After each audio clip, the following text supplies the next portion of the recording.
everyone.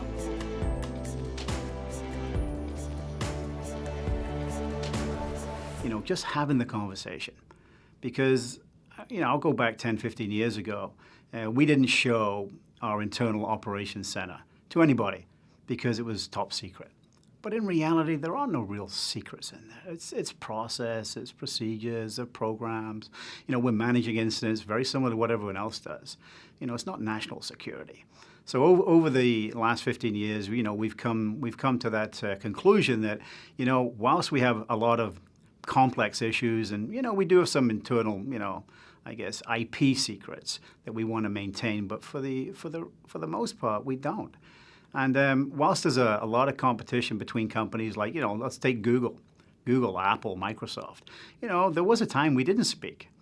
And I think Mike Howard is one of the great icebreakers on that, as to say, in our industry, it's about security.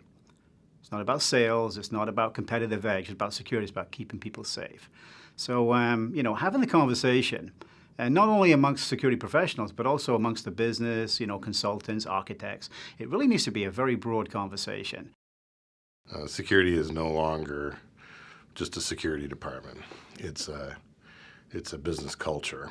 And from the top down and from the bottom up, that has to happen. In order to really develop out your theories and your ideas at improving your security and reducing your risk, you need to communicate. And I've long since said that, a good manager in security is someone that builds relationships. So I think a great conversation and a learning environment is of the utmost importance nowadays. In years past, a security professional likely could have been a subject matter expert in everything they deemed relevant to run a successful organization. However, with the scope changing for a lot of people, the span of responsibility as well as the evolving technology, that's next to impossible at this point in time. So as a good leader, it's extremely important to realize that you're not the smartest person in the room at all times. The reality for me and other professionals in our industry is we need to weigh each other. We need to see what our peers are doing in the industry. We need to know who's breaking ground and who's breaking the proverbial ceiling, if you want to use that expression. It's always about upward mobility. Who's doing it good, who's doing it better, and we challenge each other.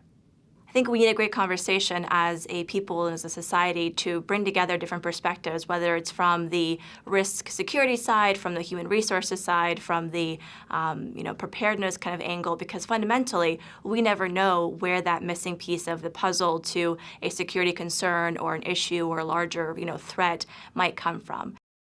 We need the great conversation because we all need to be talking to one another.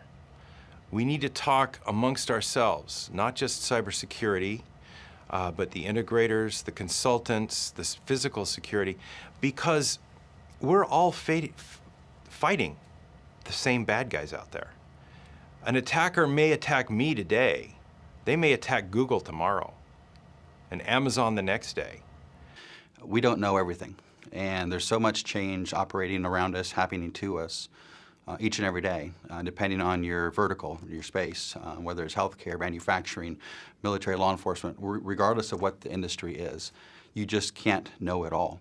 And so having the ability to have that conversation with your peers in industry just makes you that much more prepared for what's next. The reason we need a great conversation is because if we continue to operate each of us alone in our own silos and our own vacuums, we just get reflected back to us what's inside our own heads. If we're going to really come into the next phase of security, we have to work together. We have to build on each other's ideas, our thoughts, the risks that each of us are identifying, and really partnering and bringing our strengths together. If we rely only on what we ourselves are bringing to the table, we are shortchanging ourselves. I love the concept of a great conversation. I was kind of taken aback, or surprised, I guess I should say, because when I went a couple years ago, it was the first time bringing me, my team, the police department together. We had the aviation security.